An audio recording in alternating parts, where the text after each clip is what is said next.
You are watching Grace Television.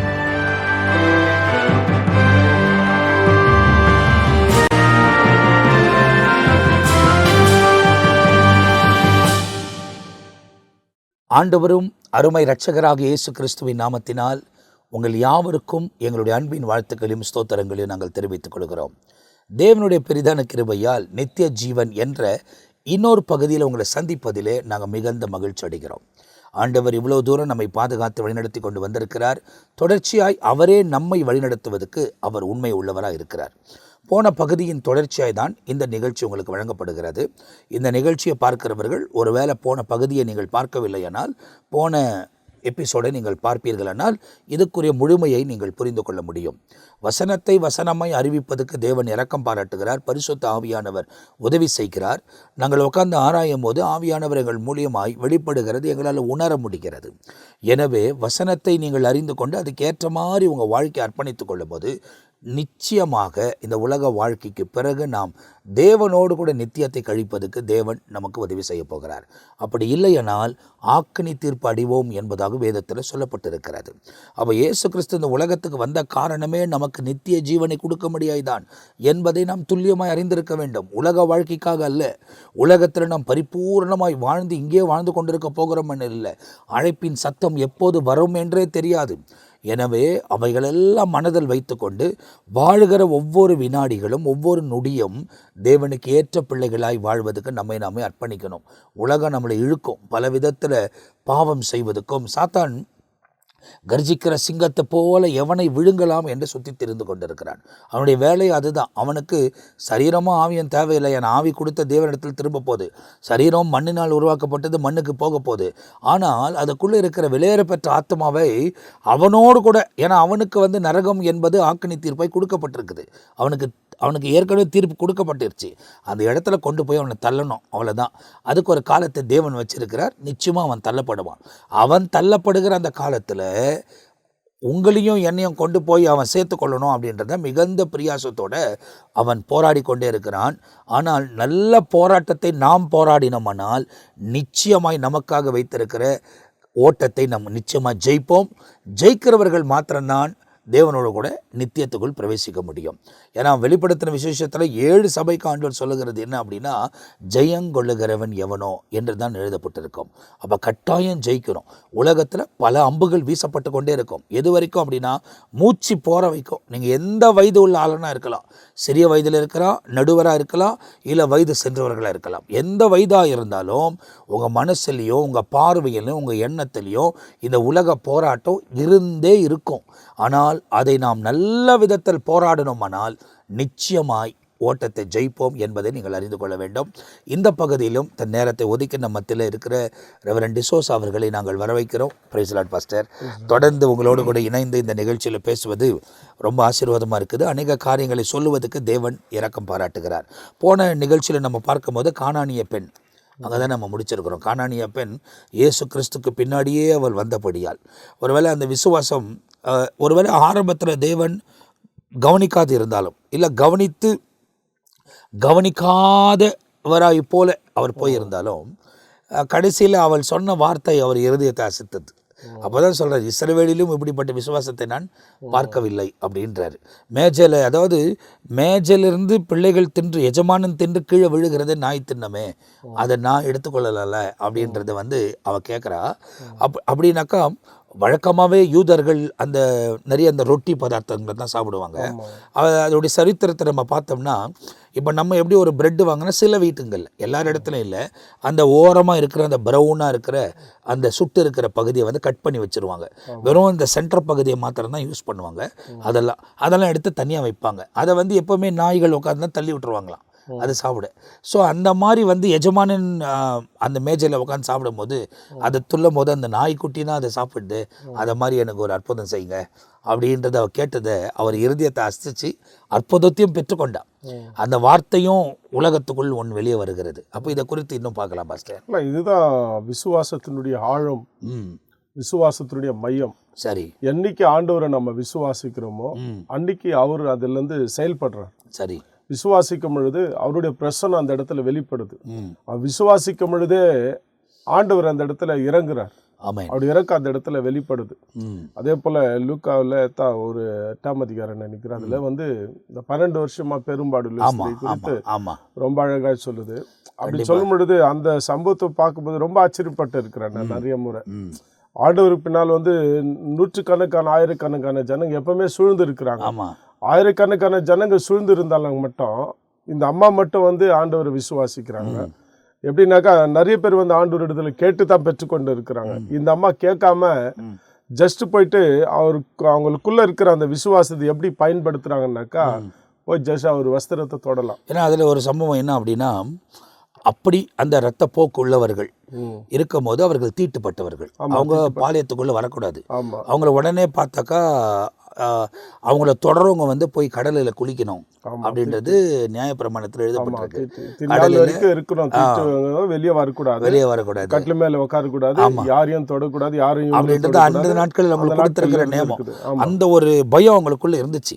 ஆனா அவர்கள் அப்படிப்பட்ட இடத்துல இருந்தாலும் அற்புதத்தை பெற்றுக்கொள்ளணும். ஏன்னா 12 வருஷம் தொடர்ச்சியா ஒரு பெண் அப்படிப்பட்ட ஒரு அவதிக்குள்ள போகிறது வந்து சாதாரண விஷயம் இல்லை. அவங்க கம்ப்ளீட் ஹெல்த்தியாக அது பாதிச்சிடும். பயங்கரமான ஒரு சூழ்நிலைக்குள்ள அவங்க கடந்து போயிடுவாங்கன்றத நம்ம விஞ்ஞான பூர்வமாக இப்போ மேலோட்டமாக நம்ம பார்க்கும் போது கூட அதை குறித்து நம்மால் தெரிந்து கொள்ள முடிகிறது. அப்போ அப்படி இருக்கிற சூழ்நிலையில் 12 வருஷமாக கஷ்டப்படுறாங்க. அவங்க கஷ்டப்பட்டு எப்படியாகிலும் தொடணும் அப்படின்றத அந்த கூட்டத்தின் நடுவில் வராங்க. ஏன்னா அவங்க விஷயத்த சொல்ல முடியாது. மற்றவங்க சொல்கிற மாதிரி அங்கே வந்து சொல்லும் போது ஜனங்கள்லாம் ஓடிடுவாங்க. அவங்க யார் நடுவில் வந்தாங்க, யாரெல்லாம் தொட்டாங்க, அவங்க எல்லாம் தீட்டுப்பட்டவங்க. இப்போ அந்த மாதிரி மாறிடுவாங்க. அப்படி ஒரு குவாலிட்டி அவ கொண்டு வராதபடி ரகசியமா போய் அவள் நம்பிக்கை பாருங்க, வஸ்திரத்தின் ஓரமாவது. அப்போ அவ தொடரா வல்லமை புறப்பட்டார். இதுதான் நம்ம இது வந்து ரொம்ப யோசிக்க வேண்டியதா இருக்குது. அதாவது ஆண்டவர்கிட்ட பர்மிஷன் கேட்காதே எடுத்துக்கிற மாதிரி இருக்குது. ஆமா, ஆண்டவர்கிட்ட போயிட்டு ஆண்டவர் வஸ்திரத்தை போயிட்டு தொட்டுட்டு வல்லமை இவங்களே எடுத்துன்னு வந்துட்டாங்க. அழகா சொல்லுது, இயேசு கிறிஸ்து கேட்கிறாரு, என்ன யார் தொட்டுதுன்னு. பேதுரு சொல்றாரு, ஆண்டவர் இவ்வளவு ஜனம் இருந்தாங்க, யார் தொட்டுதுன்னு நெருக்கி நிக்கிறாங்களே, இவ்வளவு ஜனம் இருக்கிறாங்க, யார் தொட்டுதுனாக்கா யார் விசுவாசித்தாங்களோ அவங்க தேவனுடைய வல்லமையை பெற்றுக்கொள்ளலாம், தேவனுடைய கிருபையை பெற்றுக்கொள்ளலாம், தேவனுடைய சுகத்தை பெற்றுக்கொள்ளலாம். இந்த அம்மா விசுவாசித்து ஆண்டவருக்கே சொல்லாம ஆண்டவருக்கே தெரியாம வல்லமையை எடுத்துட்டு வராங்க, சுகமாயிட்டாங்க. சுகமாயிட்டு பின்னால தான் தன்னை யார் தொட்டுதுன்னு கேட்கும் பொழுது தான் இந்த அம்மா பயந்து வந்து ஆண்டவர் நடந்த சம்பவத்தை அந்த அம்மா சொல்லுது. அப்ப ஆண்டவர் சந்தோஷப்படுறாரு அந்த அம்மாவை, சமாதானத்தோடு போமா, விசுவாசம் அப்படின்னு. அப்ப எல்லா சம்பவங்களும் பார்க்கும் பொழுது அந்த விசுவாசத்துக்கு இருக்கிற வல்லமையே வேறு. கண்டிப்பா தேவனை விசுவாசிக்கும் பொழுது அவர் அதுல பிரியப்படுறார். விசுவாசிக்கும் பொழுது தேவன் அதுலயே அவர் டிராவல் பண்றார். எங்க ஃபெய்த் இருக்கிறதோ அந்த ஃபெய்த்துக்குள்ள தெய்வம் டிராவல் பண்றார். அவருடைய அற்புதம் அந்த இடத்துல அதுவே ஒரு சேனலா மாறுது. கண்டிப்பா அற்புதத்துக்கு சேனல், நித்தியத்துக்கு சேனல், ஆசீர்வாதத்துக்கு சேனல் வந்து அதுதான். அந்த விசுவாசத்தை எங்க ஒரு மனுஷன் இழக்கிறானோ அங்க நீதி இழக்கிறான். நீதி இழந்தானா நீதிமானா இல்லாம போயிடுறான். அப்படி நீதிமானா இல்லாம போகும் பொழுது அவன் நித்திய வாழ்வையும் இழந்து போகிறான்.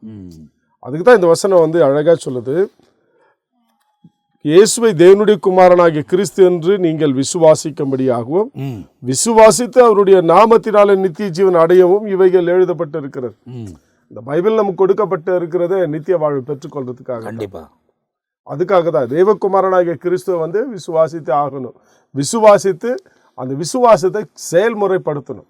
இன்னைக்கு நான் இப்போ ரட்சிக்கப்பட்ட இன்னைக்கே நான் பரலோகம் போயிடுறது கிடையாது. கண்டிப்பா ஒரு குறிப்பிட்ட காலம் நமக்கு ஆண்டவர் நியமிச்சிருக்கிற அந்த குறிப்பிட்ட காலத்துல வந்து உபத்திரவம் கண்டிப்பா வரும், பாடுகள் வரும், சோதனைகள் வரும், வியாதிகள் வரும், பலவீனங்கள் வரும். ஆனா இவைகள் மத்தியில் ஆண்டவரை நம்ம மறுதளிக்காம, அதாவது ஒரு விஷயம் என்ன அப்படின்னா, இந்த நோவாவை நாட்களில் ஒரு வேளை வந்து அவங்க 950 வருஷம் இந்த உலகத்துல நோவா வாழ்ந்திருந்தாலும் ஆண்டவர் அவரை சந்தித்து இந்த திட்டத்தை கொடுக்கும்போது அவர் 480 வருஷம் அவருக்கு ஆகுது.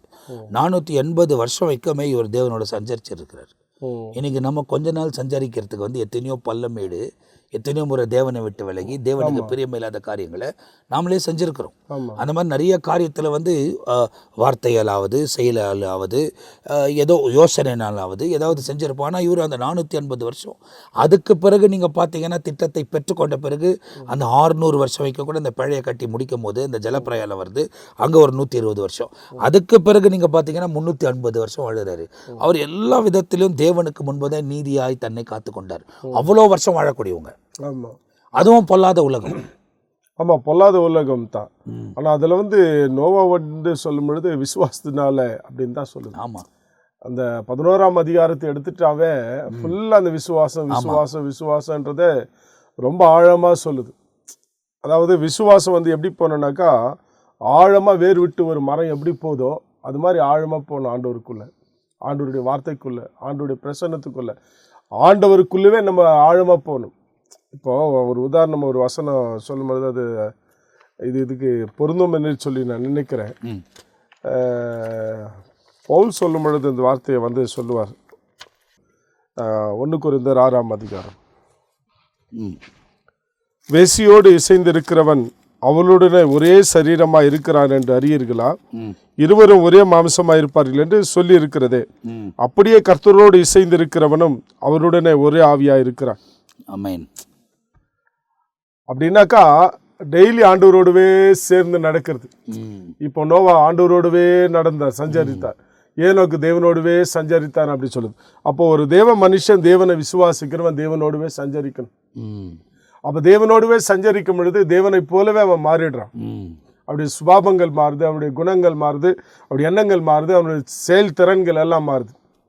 இந்த சமீபத்தில் இந்த அகோரிகள் பற்றி சொல்லிட்டு வந்தாங்க. அது உண்மையா பொய்யன்னு தெரியாதுங்க. அது வந்து உண்மை. எப்படி உண்மைனாக்கா, சேட்டானிக்கு அந்த ஃபோர்ஸ் வந்து அவங்களோட அதிகமாக கிட்ட நெருங்குது. அந்த அவனுக்கு பிரியமானது இவங்க எவ்வளோ அதிகமாக செய்கிறாங்களோ அவ்வளோ பிரியமாக அவன் கிரியேட் செய்கிறான். அப்போ கர்த்தருடைய மனிதர்கள் வந்து கர்த்தரோடு இசைந்து இருக்கும் பொழுது கர்த்தரை போலவே மாறிடுறாங்க. அதான் பவுல் சொல்றாரு, நான் கிறிஸ்துவை பின்பற்றுகிறது போல நீங்களும் என்னை பின்பற்றுங்கள். ஏன்னாக்கா கிறிஸ்துவை இவர் பின்பற்றி இவரும் கிறிஸ்துவ மாதிரியே மாறிட்டாரு. எங்களுக்கும் கிறிஸ்துவின் சிந்தையே உண்டாயிருக்குது அப்படின்னு சொல்றாரு. இவர் கிறிஸ்துவ போலவே மாறிட்டு வர்றார். ஆரம்பம் அவருடைய ஸ்டேஜ் வந்து வேற ஊழியத்தில் கண்டிப்பா. ஆனால் முதிர்ச்சி ஆகும் பொழுது அவருடைய பிரசங்கமே வேற மாதிரி இருக்குது. ஆரம்ப ஸ்டேஜில் பர்னபா இவர் யோவான் 3 பேரை ஊழியத்துக்கு போகிறாங்க. ஒரு குறிப்பிட்ட இடத்துல துறவான்ற இடத்த பட்டணத்துக்கு வரும்போது மார்க்கு யோவான் வந்து வெளியே வந்துடுறாரு. அப்போ 2வது மிஷனரி ஜர்னி ஆரம்பிக்கும் பொழுது மார்க்கு கூட்டின்னு போகலான்னாக்கா வேணான்னு சொல்கிறார். அவன் ஃபஸ்ட்டே ஓட்டான், வீட்டு ஞாபகம் வந்து போயிட்டான், இப்போ அவன் தேவையில்லைன்னு. அதில் வந்து இவங்க 2 பேரும் பிரிஞ்சு போனாங்க. ஆனால் பின்னால் நாட்களில் சொல்கிறாரு, மார்க் அவனை கூட்டிட்டு ஊழியத்தில் அவன் ரொம்ப பிரயோஜனமானவன்னு சொல்கிறார். அவன் வளர்ந்த ஒரு நிலைமை ஆகுது. அதே போல தான் கர்த்தரோடு இசைந்து நடக்க ஆரம்பிக்கும் பொழுது விசுவாசத்தோடு அவனுடைய ஆவி வந்து. நீங்கள் அந்த சம்பவத்தை சொல்லும் போது ஒருவேளை ஆரம்ப நாட்களில் இருக்கும் போது சில விஷயத்தை வந்து ரொம்ப எக்ஸால்டேஷனாக பேசிடலாம். ஆனால் கிறிஸ்துவுக்குள்ளே போகும்போது ஒருத்தரையும் விடாதபடி எல்லாரையும் பராமரித்து அவங்கவுங்களுக்கு ஒரு தாளந்து இருக்குது, அவங்கவுங்களுக்கு ஒரு பலன் இருக்குது. அந்த பலத்தோடு தான் அவங்க செய்ய முடியும், அந்த தாளந்தோடு தான் அவங்க செய்ய முடியும். நம்ம செய்கிற மாதிரி அவங்க செய்வாங்கன்றது நம்ம எதிர்பார்க்க முடியாது. ஏன்னா அவங்க எவ்வளோ டேலண்ட் வந்து ஆண்டவர் தந்திருக்கிறாரோ அவங்களுக்கு எவ்வளோ இருக்குதோ அவங்க செய்வாங்க. ஒருவேளை நம்மளோட அதிகமாக கூட செய்யலாம், கண்டிப்பாக செய்யலாம். அது அவங்களுக்கு கொடுத்துருக்கிற கிருபை. அப்படி செய்யும் போதும் அப்ரிஷியேட் பண்ணோம் தவிர அவங்கள குறித்து நம்ம எதுவும் ஒரு விதத்தில் யோசிக்கக்கூடாது. ஆனால் இன்னைக்கு இருக்கிற உலகத்தில் நீங்கள் பார்த்தீங்கன்னா நம்மளை தாண்டி ஒருத்தர் வந்து ஊழியம் செய்கிறாரு அப்படின்னா அவரை தட்டி வைப்பாங்க. நம்ம சபையிலே இருக்கட்டும், நம்மளோடு கூட இணைந்து ஆண்டவர் நமக்கு கொடுத்துருக்கிற அந்த சபையோடு கூட நம்ம ஊழியம் செய்யும் போது ஒருத்தர் நம்மளோடு கூட வல்லமையாக தேவனுடைய வார்த்தையை பேசுகிறார், நம்மோடு கூட வல்லமையாக தீர்க்க தரிசனம் வரிக்கிறார், நம்மளோட வல்லமையாக ஜெபம் பண்ணுறார் அப்படின்னா அவரை மட்டும் தட்டி வச்சிருவாங்க. ஏன்னா அவர் அடுத்த லெவல் போயிடக்கூடாது. இல்லை, அப்படி போனால் வந்து ஃபங்க்ஷன் ஆகுது. இப்போது உடம்பு வந்து மேலேருந்து கீழே வரைக்கும் பார்த்தீங்கன்னா, ஆமாம், ஹார்ட் செய்ய வேண்டிய வேலை ஹார்ட் கரெக்டாக செய்யுது, கண்டிப்பாக. பிரெயின் செய்ய வேண்டிய வேலை பிரெயின் கரெக்டாக செய்யுது, கை கால் செய்ய வேண்டிய வேலை கரெக்டாக செய்யுது, கிட்னி லிவர்ஸ் எல்லாம் என்ன செய்யணுமோ. இப்போ வந்து எல்லாமே வந்து ஆண்டவர் இந்த சரீரத்தில் தான் வச்சுருக்காரு. இதெல்லாம் இருந்தால் தான் சரீரம். அதே மாதிரி தான் 5-fold மினிஸ்ட்ரின்றது மாதிரி தீர்க்கதரிசனத்தின் வல்லமைன்னு ஒன்று இருக்குது. தீர்க்கதரிசின் ஆவி இருக்கிறது, தீர்க்கதரிசிகள் இருக்கிறாங்க, அப்போஸ்தலர்கள் இருக்கிறாங்க, இவாஞ்சலிஸ்ட்டுங்க இருக்கிறாங்க, மெய்ப்பர்கள் இருக்கிறாங்க, டீச்சர்ஸுங்க இருக்கிறாங்க. இது 5-fold மினிஸ்ட்ரி வந்து சபைக்குள்ளேயே இருக்கணும். இந்த சபைக்குள்ளே இருக்க வேண்டியதுக்காக தான் ஆண்டவர் சபையை சீர்படுத்துறதுக்காக தான் இந்த 5-fold மினிஸ்ட்ரி கொடுத்தார். இதெல்லாம் இப்போ செப்பரேட் ஆனதுனால சபைக்கு அந்த பலம் இல்லாத இருக்குது. பலம் இல்லை, செப்பரேட் ஆவதுக்கு காரணம் ஒன்று என்ன அப்படின்னு பார்த்தீங்கன்னா, சபையில் வந்து அவங்கள ஊக்குவிக்கலை, அவங்களுக்கு கொடுக்க வேண்டிய நேரத்தை கொடுக்கல. அதே நேரத்தில் இன்னொரு பகுதியும் பார்க்கணும். அதாவது இவர்கள் அப்படி கிருபை பெற்ற உடனே இவர்கள் தன்னை மேன்மையான யோசிக்கக்கூடாது. ஒரு போதகன் கீழே தான் இருந்து கீழ்ப்படிந்து செய்யணும் என்பதை அவர்களும் தெரிந்து கொள்ளணும். அப்போ தான் தேவன் வெளிப்படுவார். அப்போது ரெண்டு பக்கமே பார்த்தீங்கன்னா பிரச்சனை இருக்குது. ஸோ அதனால் என்ன பண்ணுறாரு, ஆண்டவர் செப்பரேட் பண்ணி அவருடைய சுவிசேஷம் அறிவிக்க வேணுன்றதுனால டைமில் அறிவிச்சிட்டு இருக்கிறாரு. ஆனால் சபை கூடி வருவது நல்லதுன்னு தான் தேவன் சொல்கிறார். இல்லை, இது 5 ஃபோல்ட் மினிஸ்ட்ரி ஒன்றா இருந்தால் மட்டும்தான் பவர்ஃபுல்லாக கிரியேட் செய்யும். கண்டிப்பாக. இப்போ ஒரு வீடு கட்டுறோம், மேஸ்திரியை கட்டுறது இல்லையா? இல்லை, அந்த வீடை பூர்த்தி பண்ணோன்னா மேஸ்திரி வேலை செய்யணும், கார்பெண்டர் வேலை செய்யணும், எலக்ட்ரிஷியன் வேலை செய்யணும், டைல்ஸ் போடுறவங்க டைல்ஸ் வேலையை செய்யணும், டிசைன் பண்ணுறவங்க டிசைன் வேலையை செய்யணும், பிளான் கொடுக்குற இன்ஜினியர் கொடுக்கணும், கவர்மெண்ட் அஃபிஷியல் இன்வால்வ் ஆகிட்டு பஞ்சாயத்து லைசன்ஸோ இல்லை அந்த டவுன்ஷிப் முனிசிபாலிட்டி லைசன்ஸோ அவங்க வாங்கணும். அப்போ இவ்வளவும் அதில் சார்ந்து இருக்குது. தண்ணி கொண்டு வந்து ஊற்றுறவன் தண்ணி ஊற்றணும், சிமெண்ட் கொடுக்குற கடைக்காரன் சிமெண்ட் கொடுக்கணும், மணல் கொடுக்குறவங்க கொடுக்கணும், கல் ஆர்டர் பண்ணுற இடத்துலேருந்து கல் வரணும். இவ்வளோ துறையும் ஒன்றா சேர்ந்து தான் ஒரு வீடை கட்டி அதை அழகான ஒரு நிலைக்கு கொண்டு வராங்க. அதனால் வெறும் மேஸ்திரி தான் செஞ்சாருன்னு இல்லை, மேஸ்திரி கூட இவ்வளோ பேர் இருக்கணும். அப்போ தான் அவர் அதை ஃபுல்ஃபில் பண்ண முடியும். அந்த மாதிரி ஒரு ஊழியக்காரனோடு கூட இவர்களெல்லாம் இருக்கணும். ஆனால் எல்லாருமே என்ன பண்ணுவாங்க, அந்த வீடுனா மேஸ்திரி கேட்டுன்னு தான் செய்வாங்க. மேஸ்திரி கிட்ட கேட்பாங்க, எங்கே சுவிட்ச் போர்டு வரணும், எங்கே பைப் வரணும். அவங்கவுங்க வேலையை செஞ்சால் கூட மேஸ்திரி சொல்லணும் அவங்களுக்கு. ஸோ அந்த ஒரு கீழ்ப்படிதல் இந்த சபைக்குள்ளே வந்துருச்சு. போதகருக்கு கீழ்ப்படிந்து போதகர் மூலிமா போதகரும் எலக்ட்ரிஷியன். இப்போ அந்த இடத்துல நீங்கள் பார்த்தீங்கன்னா மேஸ்திரி கேட்கும் போது எங்கே சுவிட்ச் போர்டு வரணும், இங்கே சுவிட்ச் போர்டு வரணும்னு வரும். சுவிட்ச் போர்டை அழகாக அந்த இடத்துல அடிச்சு அந்த சுவிட்ச் போர்டெலாம் போட்டு கொடுக்கும்போது பார்த்தியா இவன் நல்லா பண்ணி பேர் வாங்குறான் அப்படின்னு யோசிக்க மாட்டார். ஏன்னா அதை அவங்க அந்த எஜமான்கிட்ட ஹேண்ட் ஓவர் பண்ணணும். இப்போ நம்மளும் திருசபை நடத்திக்கிறவங்க நம்ம ஆண்டவர்கிட்ட ஹேண்ட் ஓவர் பண்ணோம். அப்போ அதை பியூட்டிஃபுல்லாக ஹேண்ட் ஓவர் பண்ணுறது தான் நம்ம பார்க்கணும். தவறான காரியங்களை செய்து நம்ம அதை செய்ய முடியாது. நம்மக்கிட்ட கொடுத்துருக்கிற ஒரு பொறுப்பை ரொம்ப அழகாக நம்ம செஞ்சு கொடுத்தா தான் இன்னொரு பொறுப்பு ஆண்டவர் நம்ம கையில் கொடுப்பார். அப்போ அந்த மாதிரி ஊழியத்தில் இப்படிப்பட்ட துறைகள் இருக்கும் போது அதை ஊக்குவித்து தெளிவான பாதையில் நடத்தணும். அதை தான் நம்ம கற்றுக்கொடும். பைபிள் முதல் நூற்றாண்டு திருசபை அப்படித்தான் இருந்துச்சு. அது பவர்ஃபுல்லாக இருக்கிறதுக்கு காரணம். ஏன்னா நீங்கள் மார்க்க குறித்து சொல்லும் போது நான் இந்த கான்செப்டை பார்த்தது இல்லை, பட் இப்போ நீங்கள் சொல்லும் போது இந்த காரியங்கள், ஏன்னா முதல் மார்க்க வேண்டாம், அவர் வீட்டுக்கு போயிட்டாரு, அவர் வேண்டாம் நம்ம போகலான்றது பிரிஞ்சுட்டாங்க. ஆனால் கடைசி நாட்களில் அவரை கூட்டிட்டு வா, அவர் ரொம்ப பிரயோஜனமாக இருந்தார் அப்படின்றத அவர் முதிர்ச்சி அடைந்த உடனே அவங்களோடு இணைக்கப்படுறதை நம்ம பார்க்குறோம். அதைத்தான் பரிசுத்த ஆவியானவருக்குள்ள ஒரு முதிர்ச்சியை நம்ம பெற வேண்டும். நம்ம பால் குடிக்கிற பிள்ளைகளாக இருக்கக்கூடாதுன்னு கூட போல் தான் சொல்லியிருக்கிறார். நீங்கள் உணவு சாப்பிடக்கூடியவங்களாம் எப்படி மாம்சத்தில் ஒவ்வொரு ஸ்டேஜிலும் எப்படி நீங்கள் மாறுறீங்களோ அதே போல் ஆவிக்குரிய வாழ்க்கையிலும் ஒவ்வொரு ஸ்டேஜிலும் நம்ம மாறினே இருக்கணும் அப்படின்னு சொன்னாக்கா, பிள்ளைகள் ஃபஸ்ட்டு தாய் பால் குடிப்பாங்க, அதுக்கப்புறமா நார்மலாக உலகத்தில் இருக்கிற பாலுங்களை கொடுப்பாங்க, அதுக்கப்புறமா கொஞ்சம் சாலிட் ஃபுட் கொடுப்பாங்க, அதுக்கப்புறமா கொஞ்சம் சாப்பாடு கொடுப்பாங்க, காரம் கொஞ்சம் வச்சு பார்ப்பாங்க. அப்படி கொஞ்சமாக அப்படி சேர்ந்து கடைசியில் அவங்களே சாப்பிடக்கூடிய அளவுக்கு வந்துடுறாங்க. அந்த அளவுக்கு ஆவிக்குரிய வாழ்க்கையிலும் நம் வளர்ச்சி அடையணும். ஆமாம், அதுதான் ஆண்டவருடைய வார்த்தை ரொம்ப அழகாக சொல்லுது. அதுக்கு தான் இந்த 1 கொரிந்தியர் 6ஆம் அதிகாரத்தில் அழகாக சொல்லுவாங்க, கர்த்தரோடு இசைந்து இருக்கணும் அப்படின்னு சொல்லிட்டு. அப்போ பழைய ஏற்பாட்டு பரிசுத்தவான்கள் எல்லாம் கர்த்தரோடு தான் இசைந்து இருந்தாங்க. கண்டிப்பாக புதிய ஏற்பாட்டு பரிசுத்தவான்கள் கர்த்தரோடு தான் இசைந்து இருந்தாங்க. அப்போ அந்த 12 சீஷர்களில் ஒருத்தர் பின்மாற்றத்தில் போனாலும் கூட மத்தியாஸ்ன்ற ஒன்று செலக்ட் பண்ணுறாங்க, அவரும் வந்துட்டார். இந்த 11 சீஷர்களோடு அவரும் சேர்ந்த பிறகு இவங்கெல்லாம் கர்த்தரோடு தான் இருந்திருக்கிறாங்க. இங்கே அப்போஸ்தலர் நடபடிகள் புத்தகத்தை படிக்கும் பொழுது கர்த்தரோடவே நேரங்களை செலவழிச்சிருக்கிறாங்க, கர்த்தருடைய சமூகத்திலே இருந்திருக்காங்க. ஆரம்பத்தில் இயேசு இருக்கும் போது கூட அவ்வளோ இம்பார்ட்டன்ஸ் அவங்க கொடுக்கல, அங்கங்கே கொஞ்சம் போயின்னு இருந்தாங்க. இயேசுவை நிறைய நேரத்தில் அவர் தனித்து போய் ஜெபம் பண்ணுறதும் தனித்து போய் பிதாவோட கூட இசைந்திருக்கிறதும் அதெல்லாம் அவர் தன்னுடைய முறைகளை ஆண்டவர் வைத்திருந்தார். ஆனால் அதுக்கப்புறமா பரிசுத்த ஆவியானவர் வர வைக்கும் நீங்கள் காத்திருக்கணும் அப்படின்னு சொன்ன பிறகு இவங்க யாருமே கர்த்தரை விட்டு விலகலை. இன்னைக்கு அன்னைக்கு ஊத்தப்பட்ட அதே ஆவியானவர் தான் இன்னைக்கும் நம்மளோட இருக்கிறார். ஆனால் அசட்டை பண்ணோமானால் அவர் நம்மளை ஃபோர்ஸ் பண்ண மாட்டார், அவரால் முடியும். இப்போ அதுதான் இப்போ என்ன ஆயிடுச்சுனாக்கா, கர்த்தரை விட்டு விலக வேண்டியதான ஒரு இருதயம் ஆயிடுச்சு. நிறைய பேர் வழுவி போகிறாங்க, இருதயத்தில் வழுவி போகிறாங்க. உண்மையில பார்த்தீங்கன்னா சரீரத்து பிரகாரம் சர்ச்சுக்குள்ளே தான் இருப்பாங்க, ஆனால் இருதயத்தில் வழுவி போயிட்டு இருப்பாங்க. இருதயம் ஆண்டவர் வாஞ்சிக்காது. சிந்தை வந்து ஆண்டவரை வாஞ்சிக்காது. ம். அவங்க ஆண்டவர் மேல ஒரு ஏக்கம் இருக்காது. ம். இப்ப தாவீதுக்கு இருந்தது போல என் ஆத்துமா தேவன் மேல் வாஞ்சியா இருக்கிறதுன்ற மாதிரி இன்னைக்கு இருக்கிறவங்களுக்கு தேவன் மேல அந்த வாஞ்சி இல்லை. தேவன் மேல வாஞ்சி இருக்குனாக்கா ஆலயத்தை தேடுவாங்க, தேவ பிரசன்னத்தை தேடுவாங்க, தேவனுடைய வசனத்தை தேடுவாங்க. அந்த பசி தாகன்றது வந்து இன்னைக்கு கொஞ்சம் ரொம்ப கம்மியாயிடுச்சு. கண்டிப்பா. கம்மியான பிறகுனால தான் கொஞ்சம் கொஞ்சமா ஜனங்கள் ஆண்டவர் விட்டு வழுகி போயிட்டு இருக்கிறாங்க. அது எப்போன்னு கொஞ்சம் நம்ம கணக்கு போட்டு பார்த்தோம்னா பாஸ்டர், எப்போ வந்து இந்த செல்ஃபோன் ஃபஸ்ட்டு வந்தப்போ, செல்ஃபோனாக இருந்தப்போ கூட அவ்வளோ விலகலை. ஏன்னா வெறும் ஃபோன் தான் பேசுவாங்க. எப்போ அதை ஸ்மார்ட் ஃபோனாக மாறிச்சோ, ஸ்மார்ட் ஃபோனில் வந்து எல்லாம் இன்டர்நெட் கனெக்ஷன் கொடுத்து, இப்போ இன்டர்நெட்டெல்லாம் வந்து ரொம்ப சுமூகமான விலை.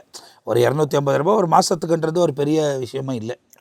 அப்போ அந்த மாதிரி வந்து இன்டர்நெட் கிடைச்ச உடனே நிறைய பேர் உலகத்தோட கலக்க போயிட்டாங்க, தவிர தேவனோடு கூட கலந்து வாழ்வதில்லை.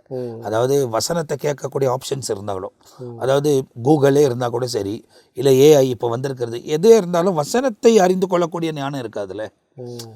அதை கற்றுக்கொள்ள போகிறோமா, இல்லை அதை அந்த நன்மையை அது மூலியமாக பெற்றாலும், அதாவது சில வெளிப்பாடுகள், சில காரியங்கள் புரிந்து கொள்ள முடியலைன்னா 10 பேர் பேசியிருக்கிறத நம்ம பார்க்கலாம்.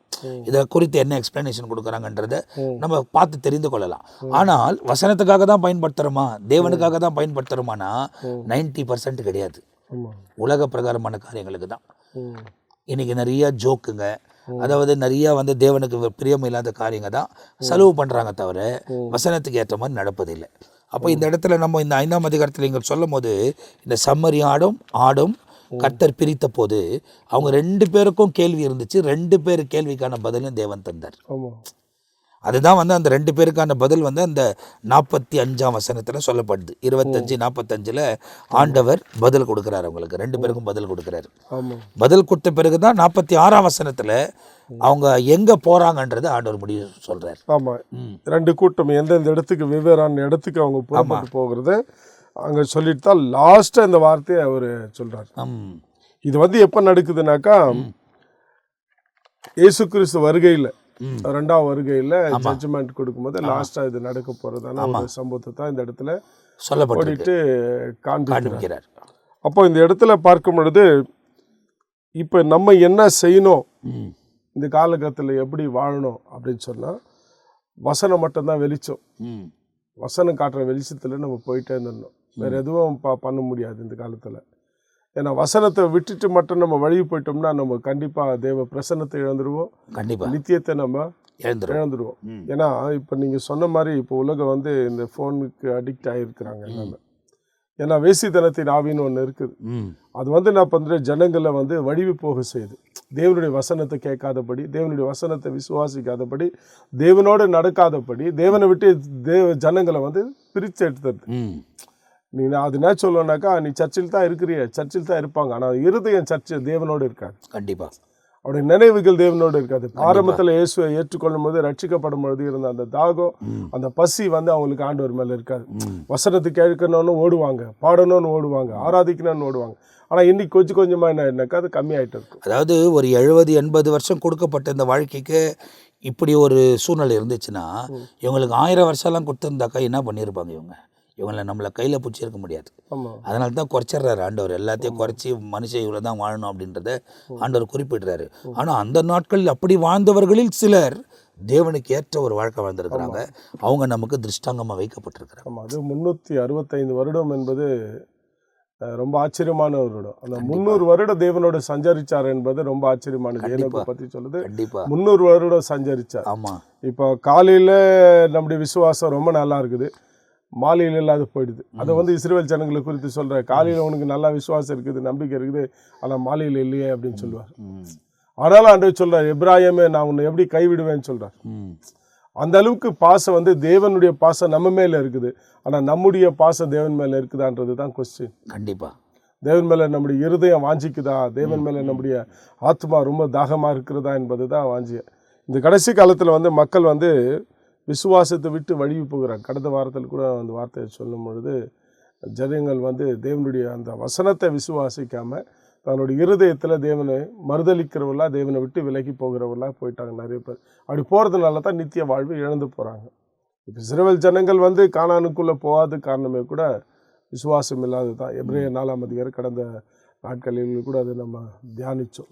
ஏன்னா அவர்களுக்குள்ள நம்மளுக்கு போதிக்கப்பட்டது போல அந்த காலத்தில் மோசே மூலியமா வார்த்தைகள் சட்டங்கள் அவங்களுக்கு போதிக்கப்பட்டது. ஆனால் அந்த வசனங்களை விசுவாசிக்காமல் போயிட்டாங்க. விசுவாசிக்காமல் போனதுனால தான் அவங்க அந்த இலைப்பாறுதலுக்குள்ளே போனாங்க. அந்த நித்திய வாழ்வுக்கு அடையாளமாக தான் பழைய ஏற்பாடு கானான் தேசம் நமக்கு சொல்லப்படுகிறது. இன்றைக்கு பரம கானானை நோக்கி தான் நம்ம பயணிக்கிறோம், பரலோகத்தை நோக்கி தான் நம்ம பயணிக்கிறோம். பரலோகத்தில் தான் நித்திய வாழ்வை ஆண்டவர் நம்மளுக்கு கொடுக்க போகிறார். அப்போ நம்ம பரலோகத்தை நோக்கி பயணிக்கிற நம்முடைய வாழ்க்கையில் கூட அந்த விசுவாசத்தை நம்ம இழந்துட்டா நம்ம நித்தியத்தை கண்டிப்பாக இழந்துருவோம் என்பது தான் உண்மை. அப்போ நமக்கு விசுவாசம் இருக்கணும். யார் மேலே? தேவகுமாரனாகிய இயேசு மேலே இருக்கு. அப்போ விசுவாசம் என்பது ஒரு பெரிய ஆயுதம். ஆமாம். அந்த ஏன்னா 12 வருஷம் உள்ள பெரும்பாலுள்ள ஸ்திரீ குறித்து தான் இந்த நிகழ்ச்சி நம்ம ஆரம்பித்தோம் ஸ்டார்டிங்கில். ஏன்னா அங்கேருந்து முடித்தோம் அந்த கானானிய பெண்ணை குறித்து நம்ம பார்த்தோம். இவங்களுக்கெல்லாம் எக்ஸலண்ட்டான அந்த விசுவாசத்தை குறித்து நம்ம பார்க்கும்போது அந்த டைமில் அவங்களுக்கு எப்படி இருந்திருக்கும், அது எப்படி வந்திருக்கும். ஏன்னா நம்ம ஒரு பேராவில் படித்து முடிச்சிடுறோம், ஒரு பிரசங்கத்தில் படித்து சொல்லிடுறோம். ஆனால் ப்ராக்டிக்கலாக அவர்கள் அதை பெற்றாங்க தெரியுமா? எவ்வளோ பெரிய விஷயம் அவங்களுக்கு அது. இல்லை, ஒவ்வொன்றும் ரொம்ப யோசித்து சில பேர் இவன் யோசித்து செய்கிறான்டா அப்படின்னு சொல்லுவாங்க. அது மாதிரி அந்த அம்மா கூட யோசித்து தான் காரியம் செய்கிறாங்க. யாருமே யோசிக்காத விதத்தில் அவங்க ஒரு புது விசுவாசத்தை அவங்க யோசிக்கிறாங்க, புது விதத்தில் விசுவாசிக்கிறாங்க. இப்போ ஆண்டவர்கிட்ட கேட்டு தான் பெற்றுக்கொண்டவங்க நிறைய பேர் பைபிளில் சொல்லப்பட்டிருக்கு. அவங்க வசத்தை தொட்டு அற்புதத்தை பெற்றிருக்கிறாங்க. ஆமாம். அதுக்கு பின்னால் நிறைய பேர் அவர் வசத்தை தொட்டு அற்புதத்தை பெற்றிருக்கிறாங்க. ஆமாம் ஆமாம். அப்போ அவங்க தான் தொடங்கி வச்சிருக்கிறாங்கன்னு நான் நினைக்கிறேன். ஆமாம். ஏன்னா அவங்க தான் தொடங்கி ஆசீர்வாதத்தை பெற்றிருக்கிறாங்க. அதுக்கு பின்னால் யாரெல்லாம் இயேசப்பா வஸ்திரத்தை தொட்டாங்களோ அவங்கெல்லாம் சுகம் பெற்றாங்க அப்படின்னு சொல்லுது. அதே போல தான் 100க்கு அதிபதி கூட வார்த்தை சொன்னா போதும் என் வேலைக்காரன் பிழைப்பான். இன்னைக்கு கூட நம்ம கூட அதுதான் சொல்றோம், ஆண்டவரே நீ ஒரு வார்த்தை சொல்ல ஆண்டவரே.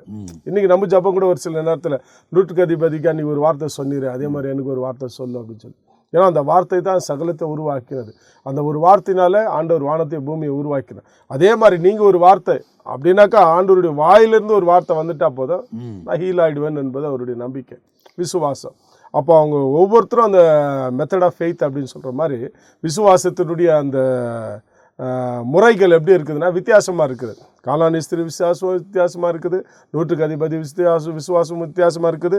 இந்த 12 வருடம் பெருமாடு பணம் இருந்துச்சு, செலவழிச்சிட்டாங்க, எல்லாரிடத்துல போனாங்க, அவங்க எல்லாரிடத்துல முயற்சி பண்ணி இருக்கிறாங்க, எங்கேயுமே கிடைக்கல நன்மை, எங்கேயுமே சுகம் கிடைக்கல. நான் கடைசியில் ஒன்றே ஒன்று நினச்சாங்க, நாசரேத் ஊரை சேர்ந்து தானே இயேசு கிறிஸ்து வராரு, அவர் வஸ்திரத்தை தொட்டலாம் போயிட்டு அவரால் நம்மளுக்கு சுகம் கிடைக்கும். அதே மாதிரி போய் தொட்டாங்க, சுகத்தை பெற்றாங்க. ஆனால் இயேசுவே ஆச்சரியப்படுறாரு, என்கிட்ட இருந்து வல்லமை போச்சு. ஆமாம், என்கிட்ட இருந்து வல்லமை போச்சு கேட்குறாரு, என்ன யார் தொட்டுது? அப்போ ஆண்டவர்கிட்ட வல்லமை இருக்குதுன்னு அவருக்கு தெரியும், தன்னை தொட்டா வல்லமை வெளிப்படுன்றது அவருக்கு தெரியும். ஆனால் விசுவாசத்தோடு தொட்டா தான் வல்லமை வெளிப்படுன்றது அந்த அம்மாவுக்கு தெரியும். அந்த அம்மாவுக்கு தெரிஞ்சுனாக்கா சும்மா தொட்டா வல்லமை வராது, விசுவாசித்து தொட்டா மட்டும்தான் வல்லமை. இன்னைக்கு நிறைய பேர் விசுவாசித்த தான் நித்திய ஜீவன் கிடைக்கும்னு தெரியல. சர்ச்சுக்கு போனால் நம்மளுக்கு சுகம் கிடைக்குது, சுகம் கிடைக்குது. சர்ச்சுக்கு போனால் 10 பேர் விசுவாசிக்கிறான், அந்த 10 பேர் விசுவாசித்து ஆண்டவர் ஆராதிக்கும் பொழுது அந்த 10ஓடு 11 நம்ம இருக்கும் பொழுது அவங்க மேலே வர அந்த ப்ரெசன்ஸை நம்மளை தொட்டுது.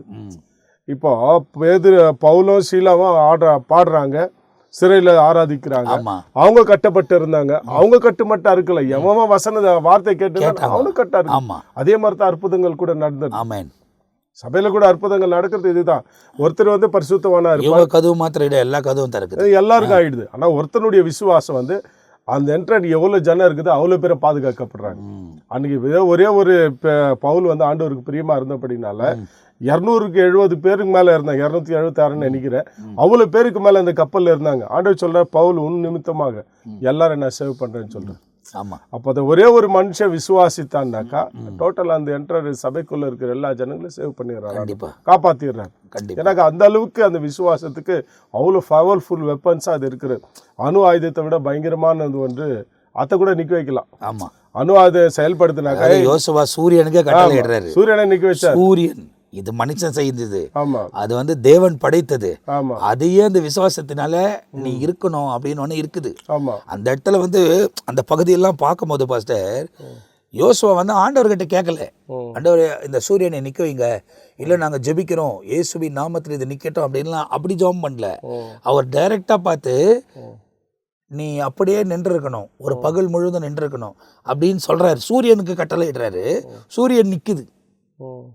அதுதான் அந்த இடத்துல வரக்கூடிய ஒரு அற்புதமான விஷயம். ஒரு தேவனோடு கூட இருக்கிற மனுஷனுக்கு சூரியனும் கீழ்ப்படுகிறது. ஆமா, அதுதான். அது வந்து என்னன்னாக்கா அதுக்கு தெரிந்து பாருங்க யார் தேவ மனுஷன். விசுவாசம். அந்த விசுவாசம் வந்து விசுவாசத்தினால ஒன்று சிருஷ்டிக்கிறாங்கன்னு சொல்றது. நிறைய பேர் வந்து விசுவாசிப்பாங்க. அது வந்து விசுவாசத்தில் நிறைய நிலைகள் இருக்கிறது. அந்த விசுவாசத்தினால சிருஷ்டிக்கிறது ஒன்று இருக்குது. இது ஆவதாக அப்படின்னாக்கா ஆகும், இது நடப்பதாக நடக்கும், இது அதாவது இல்லாமல் போவதாக, இங்க இருந்து அங்க போவதாக அப்படின்னு சொன்னா போகும். ஏன்னா ஏசப்பா அப்படிதான் சொல்லி கொடுத்துருக்காரு.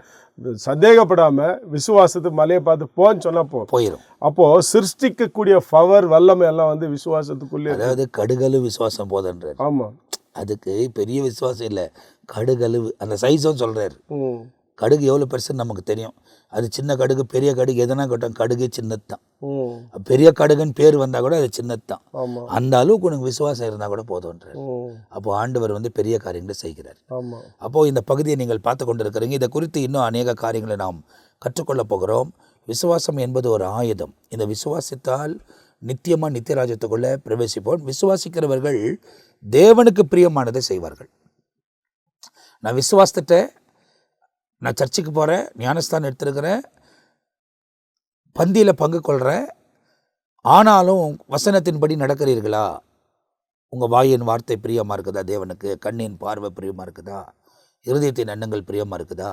இயேசு கிறிஸ்துவின் ரத்தம் சகல பாவங்களை நீக்கி நம்மை சுத்திகரிக்கப்பட்டவர்களாய் அவரை பின்தொடர்ந்து போகும்போது நிச்சயமாய் இந்த உலக வாழ்க்கை முடித்த உடனே அவர் ஆடை பிரிக்கக்கூடிய அந்த காலத்தில் இருந்தாலும் சரி, இல்லை அவர் ரகசியமாய் வரப்போகிற காலத்தில் இருந்தாலும் சரி, மறுரூபமாக்கப்பட்ட அவர் சமூகத்தில் நிற்க தேவன் உதவி செய்வார். தேவனுக்கு ஏற்ற ஒரு வாழ்க்கை, நித்திய ஜீவன் ரொம்ப முக்கியமானது. அதன் மேலே கவனமாக இருங்க, ஆண்டவருக்கு ஏற்றபடி வாழுங்க. இயேசு உங்கள் வாழ்க்கையில் மேன்மையான காரியங்களை செய்வார். இந்த நேரத்தில் எங்களோடு கூட இருந்தது ரொம்ப சந்தோஷம் பாஸ்டர். நிறைய காரியங்களை நம்ம அப்படியே படிச்சுக்கிட்டு வரோம். அரை மணி நேரன்றதுனால ஒரு சின்ன நேரத்தோடு கூட நம்ம முடிக்க வேண்டியது இருக்குது. மீதியான காரியங்களை அடுத்த லெவலுக்கு நம்ம கொண்டு போவோம். ரொம்ப சந்தோஷம் நீங்கள் எங்களோடு கூட இருக்கிறது. நீங்களும் இதை பாருங்கள். இந்த சேனலை நீங்கள் சப்ஸ்கிரைப் பண்ணி கொண்டீங்கன்னா எல்லா நோட்டிஃபிகேஷனும் வரும். அப்போ நிகழ்ச்சிகள் நீங்கள் பார்க்க முடியும். வசனத்தை கற்றுக்கொள்ளுங்கள், வசனத்தின்படி வாழுங்கள். இயேசு உங்கள் வாழ்க்கையில் மேன்மையான காரியங்களை செய்வார். அடுத்த பகுதியில் உங்களை சந்திக்கிற வரை நாங்கள் 2 பேரும் உங்கள் கிட்டேருந்து விடைபெறுகிறோம். கர்த்தர் உங்களை ஆசீர்வதிப்பாராக. ஆமேன், ஆமேன், ஆமேன்.